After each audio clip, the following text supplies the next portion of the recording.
Ce samedi 9 septembre, Manon Lanza a publié un message sur son compte Instagram pour rassurer sa communauté.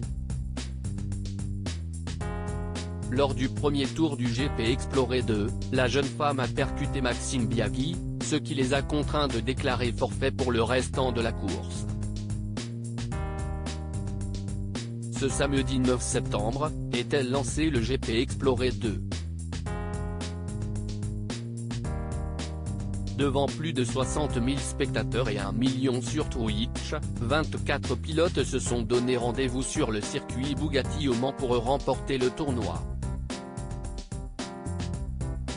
Au terme des 15 tours de ce Grand Prix, De Piello s'est imposé devant Sylvain Lévy, vainqueur de la première édition, et Étienne Moustache.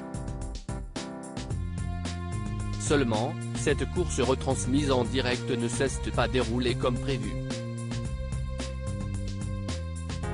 Dès le premier tour, une violente collision a forcé deux participants à déclarer forfait. Il s'agit de Maxime Biaggi et Manon Lanza. Trop rapide et au milieu de beaucoup de véhicules, la jeune femme qui conduisait une F4 Alpine est venue percuter celle du jeune homme de 26 ans. Les deux mordus de vitesse ont terminé dans les graviers. Un drapeau rouge a donc été brandi. Sur les images, les internautes et les personnes présentes sur le circuit ont donc assisté à cette scène surréaliste. Comme le rapporte Ouest France, une safety car a immédiatement été engagée pour sécuriser les pilotes et faire sortir les véhicules endommagés. Face à la gravité du choc, les deux F4 n'ont pas pu repartir et ils ont dû déclarer forfait. Manon Lanza sort du silence après l'accident lors du GP Explorer 2. Les images de l'accident de Manon Lanza ont rapidement fait le tour des réseaux sociaux.